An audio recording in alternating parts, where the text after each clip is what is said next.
With Browns training camp officially underway in Greenbrier, West Virginia, we're going to be finishing up our positional preview series for the Cleveland Browns. We've talked about the offense, we've talked about the defense, and we're going to wrap this whole thing up by talking about the special teams, which was a unit that was pretty prone to having some gaffes last season.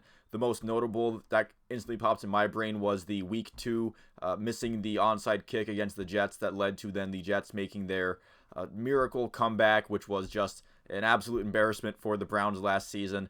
So with that in mind, they fired Mike Prefer, who was their previous special teams coordinator, and they have brought in Bubba Ventrone, who was a special teams ace for the Cleveland Browns for 4 years when he played in the NFL. He was highly touted with his time in Indianapolis, and he got a really good season out of former Browns kicker Chase McLaughlin last year, improving his field goal percentage dramatically, and I think the organization is hoping that he can do the same thing with Cade York. He was the 4th round pick out of LSU in last year's draft for the Cleveland Browns. He did make a pretty big positive splash in week 1, making a last-second game-winning 58-yard field goal, and early on in the season, it looked like it was a slam dunk pick. However, there would be issues with his game that made themselves apparent throughout the season. He ended up making 24 out of 32 of his field goal attempts for 75% overall, and the Browns were tied with the second worst field goal percentage. So if you think that the Browns are going to be in a lot of close games, I think the AFC North is an absolutely stacked division this year. It's going to be a must for Cade York to maybe improve on those. Now, you could give him the caveat that a lot of those misses were from deep range, and he does have a powerful leg. With all of the misses that he definitely had enough leg for them. It wasn't that he was missing any of his kicks because he didn't have enough oomph on those kicks.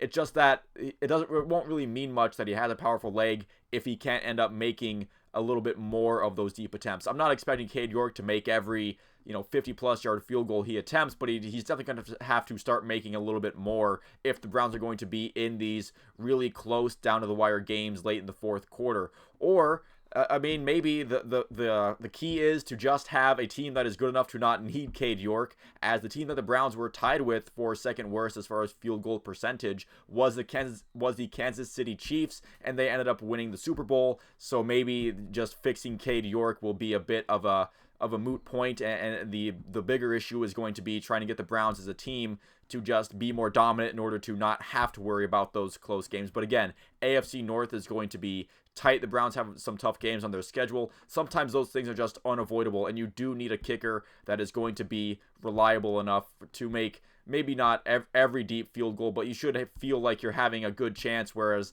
there were times last season where Cade York got out there to try to put the Browns ahead late, and if it was from a certain distance, you just kind of knew that it was going to go either wide left or wide right, either way. You also, for the kicking team, you have Corey Bojorquez as a punter.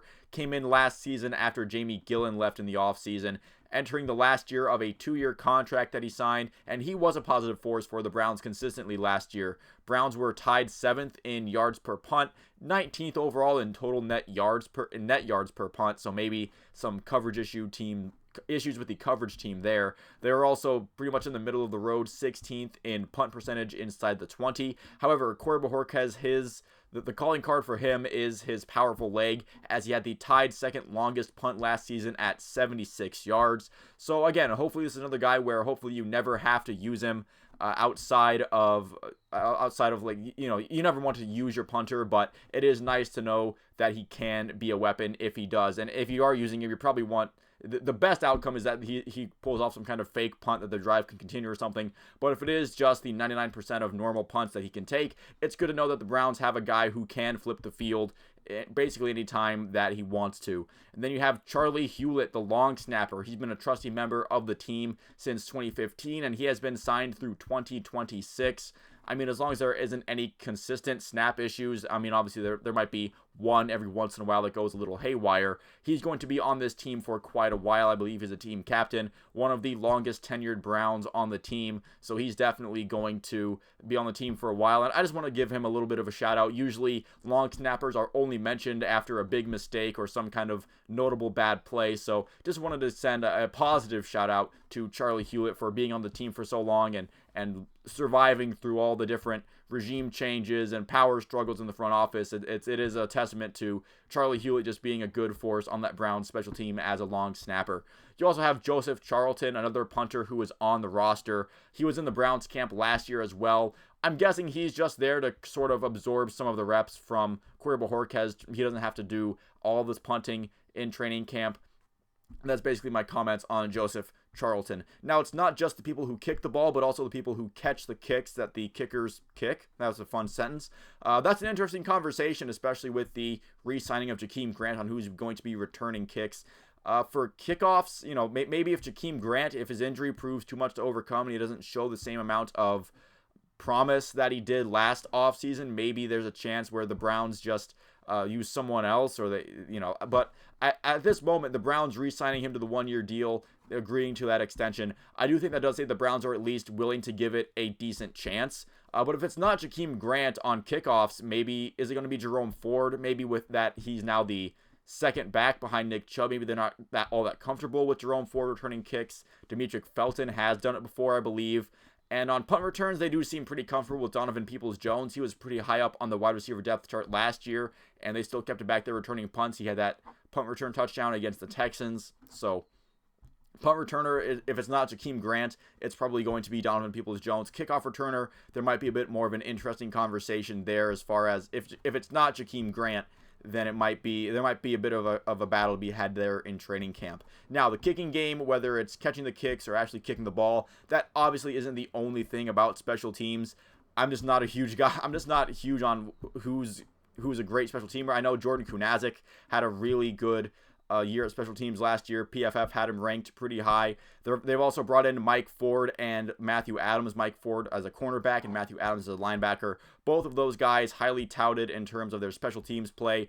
Bringing in Bubba Ventrone obviously is a sign that they wanted to, at the very least, have a new face and a new message for the locker room. And also he's been very highly ranked at his years with the Indianapolis Colts. So this is just a group that's been given some changes, but at its core, I do think the main issues still are getting Cade York back to snuff and figuring out who's going to be returning kicks for these guys. But again, if the special teams are what holds this team back, then that might be more of an indictment on the offense and the defense just not quite being good enough to putting some of the games away. But that's where the special teams can come in and win some games for you, where if you do need a bailout from a really long field goal to go ahead in the game late, or if you need an electric return to give you a short field to work with for a 2-minute drill, that special teams, those can be make or break plays within the game. So if it is close and it is a competitive game and you're competing for, a spot in the division or a playoff spot late in the year, you're going to need your special teams to be on high alert. You can't be giving up onside kicks early or late in the season, whenever, but especially if it's getting into those later weeks and you're still in the playoff picture and you're having special teams gaffes, that can be what leads to a very disappointing end to a regular season for any team, let alone a team that has the history that the Cleveland Browns have.